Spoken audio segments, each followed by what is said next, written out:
Hello दोस्तों, सभी को जय हिंद। और आज मैं फिर एक नए टॉपिक के साथ, और यह नए टॉपिक में मैं मेमोरी के ऐप का पार्ट 3 लेकर के आया हूं। और मैंने पार्ट 3 में बताने वाला हूं कि जीआर पे कैसे चलते हैं, जो जीआर पे मार्च कैसे किया जाता है वह मैंने इस वीडियो में कवर किया हूं। जैसा कि मैंने पार्ट 1 में बताया था मेमोरी के ऐप का सेटिंग कैसे करते हैं, पार्ट 2 में बताया था कि ऑन पोजीशन कैसे निकालते हैं, जीआर को फीड कैसे करते हैं। इसी तरह से मैंने पार्ट 3 में अब बताने वाला हूँ कि जीआर पर चलते कैसे हैं, यानी कि जीआर पे मार्च कैसे करते हैं। तो वही मैंने बहुत सीनियरिटी वाइज बहुत अच्छे से मैंने समझाने की कोशिश किया हूँ। फिर भी अगर कोई प्रॉब्लम होती है तो अपने कमेंट बॉक्स में कमेंट कीजिएगा, मैंने उसका रिप्लाई ज़रूर दूंगा। तो चलिए वीडियो को शुरू करते हैं और जानते हैं कि हम लोग जीआर पे कैसे चलते हैं। दोस्तों, सबसे पहले मेमोरी के ऐप को ओपन कर लेना है। और जैसा कि आप देख पा रहे होंगे और स्क्रीन पे देख पा रहे होंगे कि मैंने जो P1 और P2 जो दिखाई दे रहा है आपको, ये मैंने पहले से सेव कर रखा था जीआर। और आपको सेव करने के लिए जीआर मैंने पार्ट 2 में ऑलरेडी बता रखा हूँ। आप अगर नहीं देखे होंगे तो वो वीडियो जा कर के देख लें। और दोस्तों, एक पॉइंट मैंने पार्ट 2 में बताना भूल गया था, जैसे कि ऑन पोजीशन का जीआर कैसे सेव करते हैं, तो वो अभी मैंने इस वीडियो में ही कवर कर लेता हूँ। तो ऑन पोजीशन निकालना दोस्तों पार्ट 2 में भी बताया था, जैसा कि इस टैब पे क्लिक करते ही ऑन पोजीशन पे आ जाते हैं। और इसके बाद इस जीआर को ऐड करने के लिए यहाँ पे ग्रीन कलर का सिंबल में जाएंगे। इसके बाद ऐड वे पॉइंट में जाएंगे। ऐड वे पॉइंट में जाने के बाद दोस्तों यहाँ पे स्क्रीन पे देख पा रहे होंगे कि ऑटोमेटिक वे पॉइंट 4 करके आपको बन गया। इसके बाद दोस्तों नीचे जाएंगे तो पेंसिल का ऑप्शन दिखाई दे रहा होगा, तो ये पेंसिल पे क्लिक करेंगे।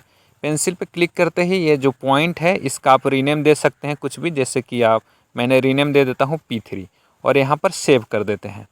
तो दोस्तों जैसे ही देखें तो यहाँ P3 जो है दिखाई दे रहा है आपको, ये मेरा ऑन पोजीशन है और मैंने रीनेम कर लिया। अब दोस्तों बताते हैं कि पॉइंट टू पॉइंट हम मार्च कैसे करें। हमको ऑप्स करना है। ऑप्स करने के लिए मुझे जो जीआर मिले हैं वह जीआर पे मुझे पॉइंट टू पॉइंट मार्च कैसे करेंगे। तो दोस्तों आपको जीआर फीड करने के लिए मैंने बता दिया था, जैसे कि आपको जैसे ही जीआर मिलता है वो मेमोरी के ऐप में आप सेव कर लीजिए सभी जीआर को। इसके बाद 3 डॉट के निशान पर जाइएगा और 3 डॉट के निशान पर जाने के बाद वे पॉइंट में जाएंगे। वे पॉइंट में जाने के बाद इसके बाद आपको फर्स्ट में ही ब्राउज़ का ऑप्शन दिखाई दे रहा होगा, तो ब्राउज़ पे क्लिक करेंगे।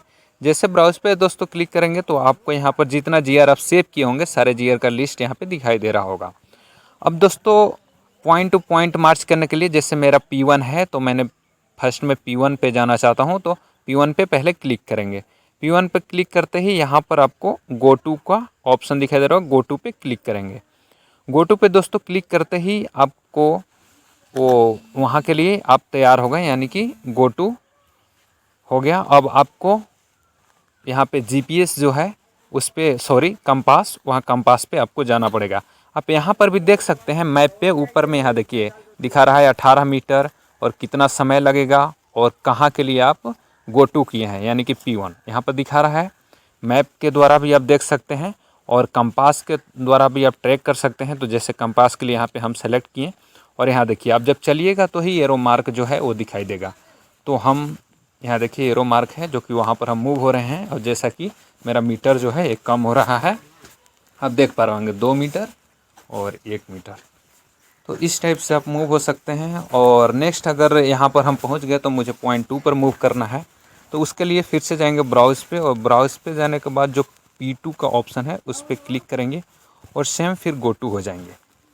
तो यहाँ पे देख पा रहे होंगे कि वहाँ पे भी चेंज हो गया, 34 मीटर दिखा रहा है डिस्टेंस, और 2 करके वहाँ जो है P2 पे, और टाइम दिखा रहा है 12। और यहाँ पर आपका किलोमीटर प्रति घंटा भी दिखा रहा है, आप कितना स्पीड से चल रहे हैं, कितना मीटर जो बाकी है वो भी दिखा रहा है, कहाँ पर है वो भी दिखा रहा है। और दोस्तों इस तरह से आप पॉइंट टू पॉइंट मूव हो सकते हैं। और यहाँ पर हमेशा जो जीपीएस का जो सैटेलाइट का है वो भी कम से कम 4-5 रहना चाहिए, ताकि आपका जो मेमोरी का ऐप है वो अच्छे से काम कर सके। तो दोस्तों यही थी आज की वीडियो टॉपिक, और मिलेंगे किसी नेक्स्ट पार्ट में। किसी भी तरह के अगर कोई भी प्रॉब्लम होती है तो फिर से मुझे इस वीडियो के नीचे कमेंट में कमेंट करेंगे, मैंने उसका रिप्लाई ज़रूर दूंगा।